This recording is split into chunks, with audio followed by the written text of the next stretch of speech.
Olá! O tema da nossa aula de hoje é Diversidade em Sala de Aula, Autismo Infantil. Então hoje nós estamos diante de um novo desafio, entender um pouco mais o que envolve o autismo infantil e principalmente nos centralizarmos em como lidar com esta criança, como se dará o contato do educador com a criança autista. Desde o início da sua vida profissional, o professor pode sim se deparar com crianças que tenham características diferenciadas e que uma delas apresentem alguns sintomas condizentes com o apresentado pela criança autista.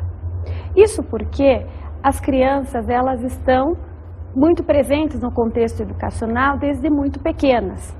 É comum hoje em dia verificar crianças em berçários, em creches, em pré-escola e numa quantidade considerável. Em decorrência disso, é importante que o professor tenha uma percepção para verificar quais daquelas crianças apresentam características diferenciadas e que condizem com o transtorno autista. Algumas crianças, elas desde o início, elas ficam muito tranquilas, aparentemente não incomodam. Elas não choram nem sequer quando estão com fome. Reagem desse jeito, muito passivo e não interagem com os outros. Para algumas pessoas, essas características já soam como algo diferente. Outras crianças já se mostram de uma forma bastante diferenciadas, choram excessivamente e só cessam ou amenizam esse choro a partir do momento que são embaladas. Então, um movimento repetitivo, cadenciado, faz com que essas crianças amenizem ou cessem o seu choro. Geralmente, essas crianças percorrem o desenvolvimento motor normal, ou seja, elas sentam, engatinham e andam no tempo esperado. Mas a partir do momento que elas começam a ganhar o mundo, elas começam a apresentar um comportamento diferenciado, ou seja, apesar de terem condições internas para poderem explorar este ambiente que cerca, elas se detêm, reagem de um modo diferente. Isso mesmo frente a vários estímulos que pais e profissionais acabam propondo para essa criança. Essas crianças também podem mostrar grande interesse por objetos luminosos e acabam fazendo movimentos com esses objetos luminosos, geralmente movimentos repetitivos, e a partir do momento que centram o olhar nesses objetos, elas demonstram aparente satisfação. Em muitas ocasiões, inclusive esboçam um sorriso. Se para o educador, neste primeiro ano de vida, essas características ainda não ficaram muito claras, elas tendem a se intensificar, assim como outras tendem a aparecer. Então, no segundo ano de vida, é muito comum as pessoas já se deterem que esta criança tem algo de diferente e então encaminham para os profissionais que vão poder ajudá-la. E no segundo ano, essas características ficam bastante marcantes, até porque a fala permanece ausente, ou seja, ela não se expressa verbalmente. E isso dificulta muito o contato com as pessoas que incentivam e até cobram muito dessa criança essa expressão verbal. Uma outra característica é que a criança, fisicamente, ela é normal, mas que à medida que ela ganha o mundo através dessa independência motora, ela começa a exteriorizar comportamentos diferenciados. Então, enquanto a aparência física é normal, os comportamentos é que diferem.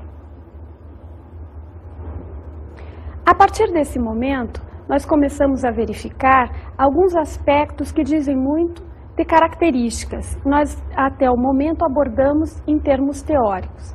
Mas é importante nós verificarmos como uma pessoa fala sobre a sua prática atuando com a criança autista.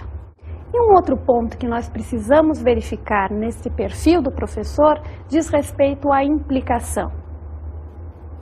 Quando eu falo em implicação, eu estou me remetendo ao envolvimento que esse professor precisa ter com o aluno, para que então perceba as minúcias, as peculiaridades, as resistências, os limites dessa criança, mas não somente isso, para que ela valorize as habilidades que essa criança possui.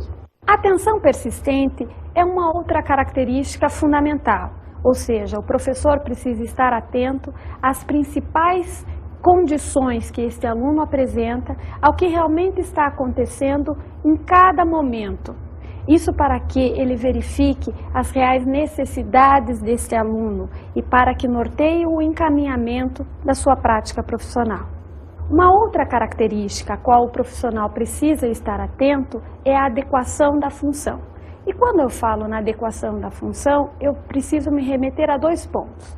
Um diz respeito à função que o aluno dá à medida que ele manuseia determinado objeto, por exemplo. Isso porque em muitas ocasiões ele pega o objeto e faz simplesmente movimentos repetitivos, dá uma função inadequada. Neste momento é imprescindível o professor intervir para que realmente ele possa dar uma nova função e uma função que seja condizente com o conteúdo, com o objetivo que ele visa. Isto para que o indivíduo tenha um desenvolvimento geral. Serenidade. Esta é uma outra característica imprescindível para o professor que se propõe a trabalhar com crianças autistas. E segundo Freire, é necessário propiciar um ambiente que favoreça a confiança, livre de tensões e coações. É muito importante que o professor ele verifique o quanto o ambiente harmonioso pode fazer a diferença e o quanto o seu estado sereno vai propiciar esta harmonia. É um dos pontos imprescindíveis para que a harmonia se estabeleça.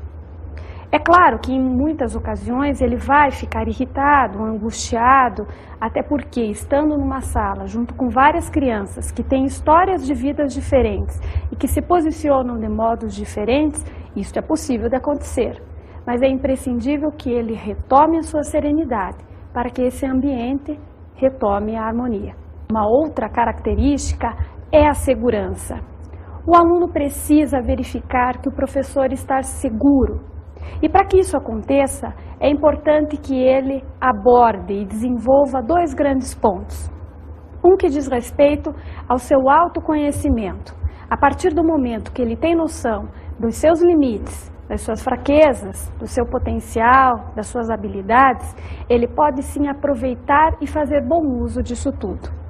E um outro ponto que diz respeito à segurança nos remete ao quanto o encaminhamento, a formação continuada que esse professor precisa ter, pode lhe trazer segurança. Segurança no sentido de ele ter maiores condições de abordar determinados conteúdos. Abordar esses conteúdos que vão estar fazendo parte de toda uma programação a ele estipulada. Eis a questão, falar sobre inclusão. Este é um ponto muito em voga hoje em dia, a inclusão, e que nós precisamos ter muito cuidado quando nós referimos ao processo inclusivo de crianças autistas. O que se busca com a inclusão? Primeiro de tudo, nós precisamos retomar o que remete a essa ideia de inclusão. Inclusão não é simplesmente colocar pessoas no mesmo ambiente, não.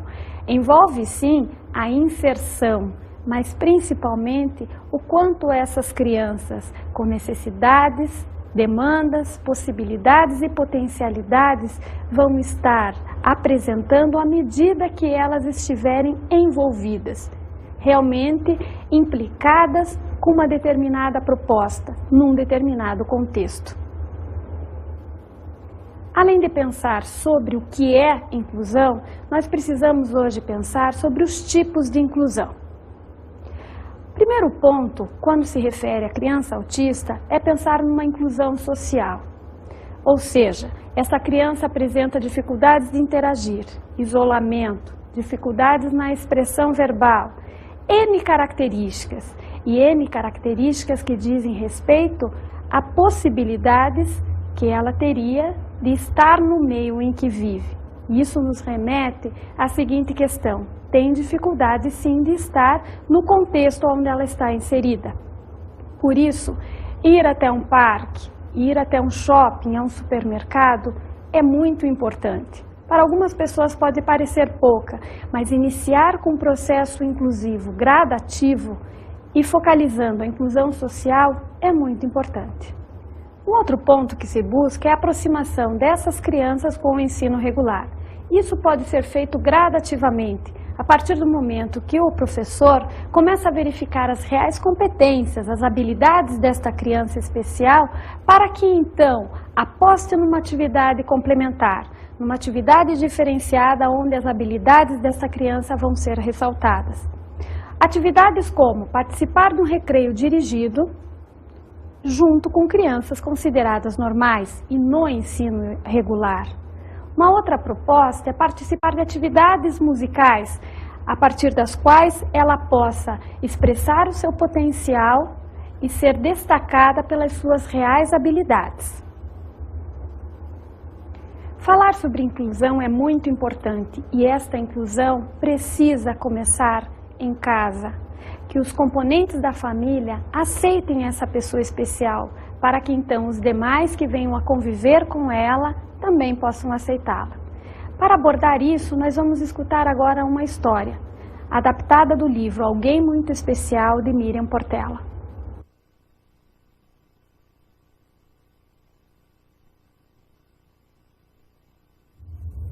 Eu era muito pequeno quando o João nasceu. Tinha só 5 anos. Mas ainda me lembro de algumas coisas estranhas que começaram a acontecer. Durante muito tempo, minha mãe andou com os olhos vermelhos e inchados. Uma alergia, segundo ela. O que custou muito a sarar. Meu pai, um cara alegre e brincalhão, ficou sério de repente. Chegava do trabalho, largava sua pasta preta e ficava muito tempo olhando para o teto, sem falar com ninguém. Eu não sabia o que estava acontecendo, mas passei a respeitar o silêncio que caiu sobre minha casa. Meu irmãozinho chorava e mamava, mamava e chorava. Foi assim durante vários meses. João demorava a crescer. Eu estava louco por um companheiro, alguém que jogasse bola comigo, com quem eu pudesse trocar figurinhas, brincar de super-herói e disputar torneios de videogame. Mas João tinha preguiça de sentar. Ficava só deitado, quieto, e eu esperando por ele. Os anos foram se passando, e apesar da minha pressa, João continuava na sua. Agora, a grande diferença é que além de andar e correr, ficava balançando o seu corpo. Às vezes isso me deixava muito triste.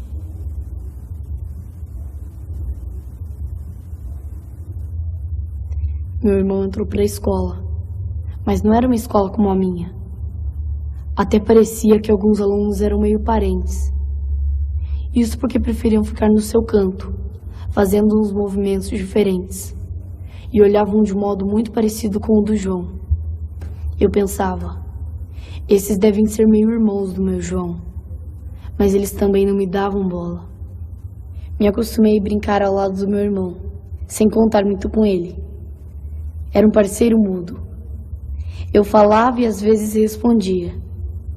Criei até umas brincadeiras onde não se falava. Era só mímica, João adorava. Quando ficava quieto demais, eu respeitava. Afinal, achava que estivesse olhando para dentro. Um dia contei essa descoberta para a mamãe, que sorriu tristemente. Disse, sabe mãe, descobri que o João sabe conversar, só que ele fala para dentro e a voz não consegue sair.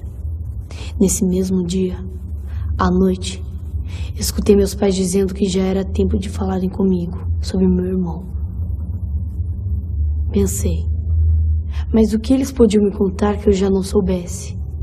Afinal, pensei meio irritado. Conheço o João desde que ele nasceu, e entre nós não há segredos. Depois disso, dormi tranquilo.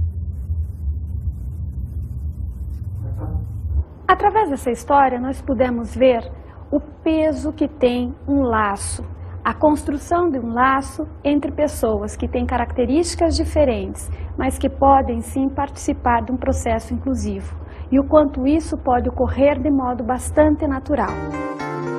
Diversidade em sala de aula, focalizando o tema transtorno de déficit de atenção por hiperatividade. Vamos estar relacionando o quanto é importante uma boa parceria entre pais e professores. E vamos focalizar a política da inclusão, um tema bastante vigente nos dias de hoje. Para iniciar, vamos focalizar as características dessas crianças. Vamos falar sobre alguns pontos que são bastante relevantes quando a gente pensa na criança que apresenta o transtorno de déficit de atenção por hiperatividade, que também é denominado com a sigla TDAH. Um dos pontos muito importante é com relação à desatenção. São crianças que apresentam um nível de desatenção muito grande e que se mostram como crianças impulsivas, extremamente ativas e com reais dificuldades de seguir normas pré-estabelecidas. Lembram-se daqueles combinados que a gente acaba usando no dia a dia com as crianças e que tem um bom efeito? Então, com essas crianças é bastante difícil atingir o objetivo que a gente tem estabelecido por meio dos combinados. Isso porque elas têm grande dificuldade de ter uma sequência na sua ação. Outra característica é a mudança frequente de assunto. Ou seja, essa criança começa a conversar com você sobre um determinado assunto e quando você percebe, ela já inseriu um outro assunto, sem sequer ter terminado o primeiro. Isso é muito complicado, porque ela não consegue dar uma sequência ao pensamento que ela vinha desenvolvendo e muitas vezes não consegue compreender toda uma finalização de um determinado tema. Outra característica é a desorganização. Se você visita a casa dessa criança, você vai verificar que o quarto dessa criança é muito desorganizado. Mas voltando para a sala de aula, a gente acaba vendo que a mala dessa criança é bastante desorganizada, porque ela se mostra desta forma.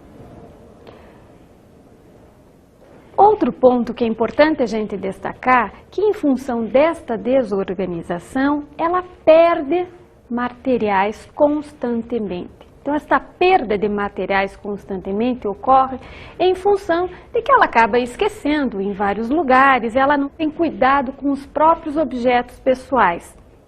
E além da perda, a gente verifica que em muitas ocasiões ela danifica o seu próprio material ou o do seu colega, que geralmente ela não se contenta em vistoriar o que é seu e parte para a vistoria do que é do outro. Também precisamos ver que ela é marcada por um excesso de atividade corporal. Esta criança é extremamente ativa, tem uma agitação motora que é constante na maioria dos casos de hiperatividade. E esse excesso de atividade corporal é marcado por dificuldades também na motricidade grossa. É comum a gente ver crianças mexendo com os pés e com as mãos sem um determinado objetivo. Vemos crianças sentadas que ficam mexendo com os pés, ou que mesmo sentadas na carteira não param de mexer numa caneta, folhear revistas, enfim, objetos que ela usa para simplesmente não fazer nada em determinados momentos. Quando nós verificamos essa criança na sala de aula, nós vemos uma necessidade aparente que ela sente de ficar andando, ou correndo, ou simplesmente se movimentando na carteira, sem nenhuma finalidade. São crianças que quando estão no corredor, por exemplo, da escola, começam a correr, a gritar, ou isso até mesmo acontece na própria sala de aula. Elas falam numa intensidade muito forte e às vezes num andamento muito rápido. Gritam, como eu já falei, e isso sem perceber o local onde se encontram. Em função dessas características que eu acabei de focalizar para vocês, teoricamente, nós vemos o quanto é importante verificarmos de que forma o professor lida com tudo isso. Precisamos focalizar o manejo em sala de aula. Primeiramente, nós precisamos verificar a nossa disponibilidade de lidar com esta criança hiperativa. Ou seja, será que cada um de vocês tem realmente disponibilidade de se envolver com uma criança que apresenta essas características? Então, a princípio é esta a pergunta. No passo seguinte é verificar realmente quais são essas características para que então possamos no dia a dia perceber se há algum aluno que as apresente. Este é o primeiro ponto. Apresentou a dificuldade e o que fazer. Então é imprescindível que a gente comece a estruturar o ambiente. É ponto fundamental para se pensar, ou seja, porque é ali que o aluno vai estar no seu dia a dia. Então, por esta razão, o professor precisa verificar o quanto o ambiente necessita estar o mais estruturado possível. Precisa este ambiente, sim, estar o mais organizado possível também. Ou seja, quanto menor o número de estímulos visuais, esta criança vai ter condições de se organizar de uma forma melhor. Por isso, pensem na hora que vocês forem colar cartazes, colocar figuras nesta sala. Isso é bastante importante de ser pensado. Lembrem-se, as crianças são desatentas e precisam da sua ajuda e de toda uma estrutura física que auxilia-as. Um outro ponto é com relação aos estímulos auditivos. Lembre-se que essas crianças, elas acabam se entretendo com estímulos em intensidades das mais baixas e às vezes acabam acontecendo esses pequenos barulhos na sala ao lado. Então isso é bastante complicado porque elas mesmo assim olham para os lados e se perdem do que realmente estão fazendo. Bem, este ambiente, o mais organizado possível, é imprescindível. Só que não é somente este ponto que é relevante de se pensar. Há outros pontos. Agora nós vamos falar sobre atividades. Lembra que eu disse desse outro ponto que nós teríamos também que pensar? Então a atividade é um ponto de extrema valia se pensar. Elas precisam ser bem planejadas, numa sequência lógica e fácil compreensão. O que quer dizer isto? Nós precisamos pensar que as atividades elas precisam estar adequadas às reais necessidades desses alunos. Elas precisam ter um grau de dificuldade que vá aumentando gradativamente, ou seja, respeitando que essas crianças, por serem desatentas e demonstrarem todas ou algumas daquelas características que eu frisei para vocês, por essa razão elas têm dificuldade. E, em função disso, elas precisam de uma certa tolerância no que diz respeito à complexidade das propostas que vocês fizerem. Então, vamos pensar muito bem. Atividades, elas precisam, além de ser planejadas, ter uma duração diferenciada. Ou seja, paulatinamente, nós precisamos aumentar a duração dessas atividades. Vamos agora verificar o posicionamento frente aos alunos. Que para isso, eu convido vocês a participarem de um desafio. A partir do momento que vocês forem vendo a animação que vem na sequência, se posicionem como se vocês fossem alunos, mediante perfis diferentes de professores, e logo em seguida, tentem se posicionar também no seguinte sentido: será que vocês se identificam com um desses perfis? Aí está o nosso desafio de agora. O professor autoritário, por exemplo, por ser intolerante e rígido, pode valorizar somente as necessidades acadêmicas do aluno, focalizando apenas a produção de tarefas, tornando-se impaciente com a criança à medida que esta não consegue corresponder às suas expectativas. O professor que é hipercrítico, ameaçador e nunca erra, certamente irá frustrar-se pela dificuldade da criança com TDAH em fazer mudanças adequadas rapidamente. Já o estilo mais pessimista, desanimado e infeliz, com tendência a ter uma visão categórica de todo o mau comportamento e das tarefas inacabadas como proposital e por desconsideração a ele, não conseguirá estabelecer um bom relacionamento com a criança. O professor do tipo impulsivo, temperamental e desorganizado poderá ter também uma experiência difícil dada a similaridade em seu comportamento com aquela tipicamente apresentada pela criança com TDAH. O estilo do professor, que parece mais se ajustar às necessidades do estudante com TDAH, é aquele que se mostra democrático, solícito e compreensivo, otimista, amigo e empático, dá respostas consistentes e rápidas para o comportamento inadequado da criança, não manifestando raiva ou insultando o aluno, bem organizado, administra bem o tempo, é flexível e maneja os vários tipos de tarefa, objetivo e descobre meios para auxiliar o aluno a atingir as suas metas. Bem, como vocês viram, existem perfis diferentes. Vocês conseguiram verificar sobre aqueles 2 pontos que eu havia solicitado? Já imaginaram como um aluno pode ver os vários tipos de professor? E vocês, enquanto professores, conseguiram se identificar com algum daqueles perfis? Esta é uma tarefa extremamente complicada em algumas situações, se identificar. Mas lembre-se, é bastante relevante vocês terem esta clareza. Com isso, vocês vão poder ajudar a criança a melhorar. Vamos agora para um próximo ponto. Vamos focalizar a relação de professores e pais. É bastante importante, principalmente no início da caminhada que vocês tiverem com esta criança, manterem um relacionamento estreito com os pais. Isto, primeiramente, estabelecendo bem claro um meio de comunicação. Seja este meio de comunicação uma agenda, o telefone, mas através dele que vocês consigam manter os laços com os pais. Mas e para quê? Primeiro, para destacar o que foi feito durante o período de aula. Segundo, dizendo das tarefas que estão sendo encaminhadas para casa. Lembre-se, essas crianças são desatentas e dificilmente elas lembram do que foi encaminhado para fazer em casa.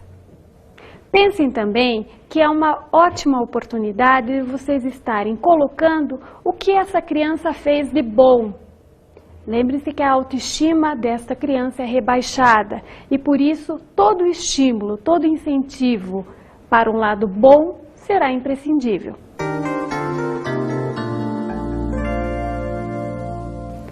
A inclusão, então, acaba sendo um outro ponto imprescindível para se pensar. Refletir sobre a política inclusiva que abarca crianças com necessidades educativas especiais no ensino regular, nos dias de hoje é de extrema relevância. É uma realidade que nós estamos vivendo. E principalmente porque esta política coloca que não é simplesmente a entrada desta criança no contexto educacional, no ensino regular, é muito mais. Ou seja, a inclusão propõe uma reflexão e uma modificação sobre os paradigmas. Pensamos que refletir sobre os paradigmas envolve refletir sobre conteúdos, estratégias, objetivos e principalmente sobre um envolvimento que esses professores vão estar estabelecendo com os próprios alunos. E para falar um pouco disso, vamos nos remeter às diretrizes nacionais para a educação especial na educação básica. A primeira ênfase, então, que essa diretriz se focaliza é perceber as necessidades educativas especiais dos alunos. Que eu já falei bastante sobre isso a partir do momento que eu falei da clarificação dessas características. Um outro ponto é flexibilizar a ação pedagógica nas diversas áreas do conhecimento, ou seja, rever as suas estratégias, como você maneja todo o conteúdo em sala de aula. Isso é preciso ser revisto. Avaliar continuamente a eficácia do processo educativo. Ou seja, o professor precisa estar constantemente revendo as suas formas de avaliação, as suas formas de estratégia, todas as colocações, todos os elementos que envolvem a ação educativa. Atuar em equipe, inclusive com professores especializados em educação especial. O professor que está no ensino regular, e acolher um aluno que apresenta TDAH, ele precisa estar aberto a entrar em contato com professores especializados, com professores de outras áreas, com profissionais das áreas da saúde, para que então possa desenvolver um bom trabalho. Além, é claro, do contato estreito com os pais, como eu já citei.